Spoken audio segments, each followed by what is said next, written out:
나쁜 그 콜레스테롤을 낮췄더니 오히려 혈관이 위험해졌다라는 그 얘기를 하는데 네네. 나쁜 걸 없앴으면 좋아져야 되는데 왜 오히려 나빠지는 건가요?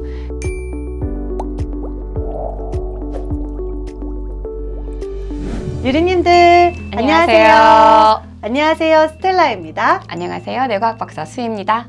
박사님, 요즘에 제가 네. 캐나다에 살다 보니까 네. 한국에서는 이 콜레스테롤 이런 거에 대한 걱정이 없었는데 기름진 음식을 먹다 보니까 굉장히 신경이 쓰여요. 네. 나이가 들수록 이 혈관 그 건강에 대해서 굉장히 걱정하시는 분들이 많은데요.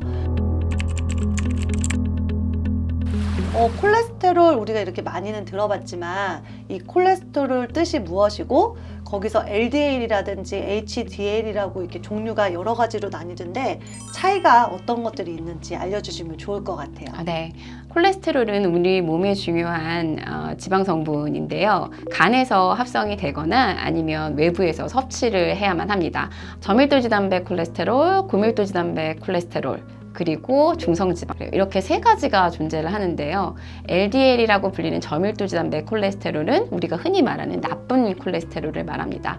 그리고 고밀도지 단백 콜레스테롤은 혈관벽에 쌓인 LDL을 간으로 이동시켜주는 우리가 소위 말하는 좋은 콜레스테롤입니다. 중성지방은 우리가 너무 음식을 과잉 섭취했을 때 그걸 다 소비하지 못하고 지방으로서 저장하게 되는데 그런 것을 중성지방이라고 부르게 됩니다.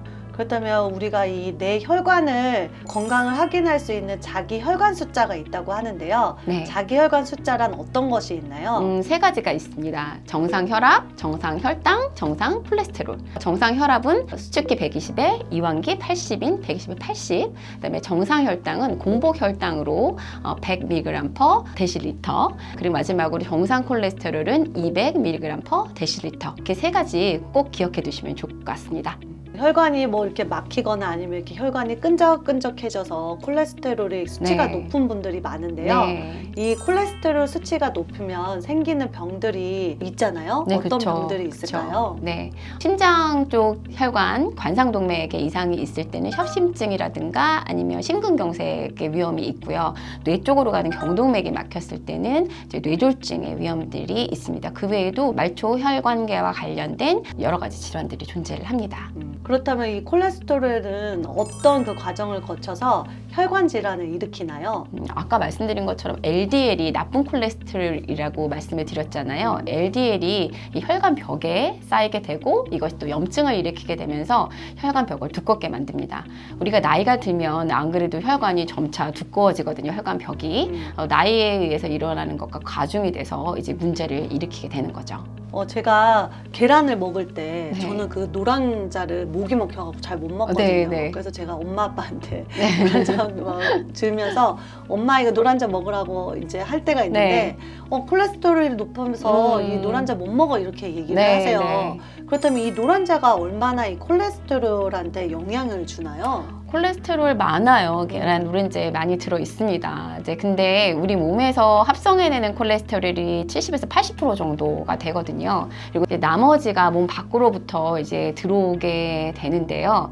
만약에 외부에서 들어오는 콜레스테롤 양이 많아지면 우리 몸에서는 합성해내는 콜레스테롤 양을 줄이게 됩니다. 그래서 건강하게 기능하시는 분이라면 계란 한두 개 정도 드시는 것이 콜레스테롤 총량을 늘리는데 그렇게 영향을 미치지 않고 있습니다. 캐나다에 살다 보면 고기를 많이 먹게 되잖아요. 네. 이제 나이를 드신 분들은 이 혈관 건강 관리 때문에 기름진 음식을 안 먹기 때문에 고기를 또 안 드시는 네, 분들이 네. 있어요. 그렇다면 이 나이 드신 분들이 고기를 안 먹게 되면 어떤 영향을 끼치나요? 다른 세포 조직을 합성하는데 단백질이 꼭 필요하잖아요. 그리고 저희 뇌 건강을 지키는데도 단백질이 꼭 필요합니다. 그래서 혈관 건강을 위해서 고기나 계란 같은 걸 안 드신다는 거는 다시 한번 고려를 해보셔야 될 것 같습니다. 그리고 정 걱정이 되시면 불포화 지방산 양을 조금 늘리시는 것이 이제 도움이 많이 될 것이라고 생각이 됩니다.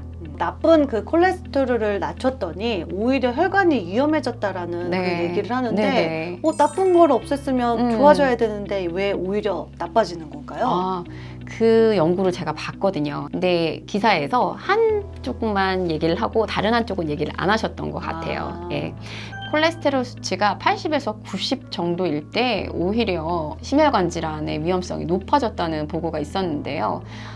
이거는 심혈관 질환이 콜레스테롤에 영향을 받았다기보다는 같은 집단에서 보여진 염증 수치의 증가와 오히려 관련이 있는 것으로 보인다고 연구진은 얘기를 하고 있습니다. 그리고 실제로 고지혈증 약을 섭취하고 있는 환자군을 대상으로 한 연구에서는 콜레스테롤 수치가 낮을수록 심혈관 질환의 위험성이 낮아져 있다는 연구 결과가 보고되고 있습니다. 콜레스테롤을 평상시에 관리를 하려면 어떤 예방법이 있을까요? 두 가지를 말씀드릴 수 있겠는데요. 규칙적인 운동하고 바른 식생활 관리라고 할 수가 있겠습니다. 식생활만으로 다 이제 해결을 할 수 없을 때 도움이 될 만한 영양제가 있는데요. 처음으로 소개해 드릴 것은 레드이스트 라이스입니다. 레드이스트 라이스는 홍곡이라고 우리말로 하는데요. 한방의학에서 꾸준하게 사용되었던 성분이에요. 그래서 모니클린 K라는 성분을 갖고 있는데 이 성분이 콜레스테롤을 합성하는 것을 방해하는 작용을 해준다고 합니다. 두 번째로 소개해드릴 것은 케르세틴입니다. 케르세틴은 염증 반응을 줄여주고 콜레스테롤 수치를 낮춰주는 효과를 가지고 있습니다. 마지막으로 소개해드릴 것이 키토산인데요. 키토산은 동물성 식이섬유라고도 얘기를 하고요. 우리 몸에서 노폐물을 배출하는데 많은 역할을 하고 있습니다. 키토산은 혈중 콜레스테롤 수치를 낮추고 면역력을 증가해주는 역할을 합니다. 이렇게 세 가지 영양제 챙겨 드시면 콜레스테롤 조절에 많이 도움이 됩니다. 꾸준히 콜레스테롤을 관리를 하면 더 이상 이 콜레스테롤이 무서운 존재가 아니고 우리가 잘 관리할 수 있는 질환이 될 수가 있을 것 같아요. 네. 다음 시간에는 스마트폰이 뇌에 주는 영향에 대해서 박사님과 얘기를 나눠보려고 하는데요. 궁금하신 유리님들은 우리 다음 시간에 만나요. 안녕.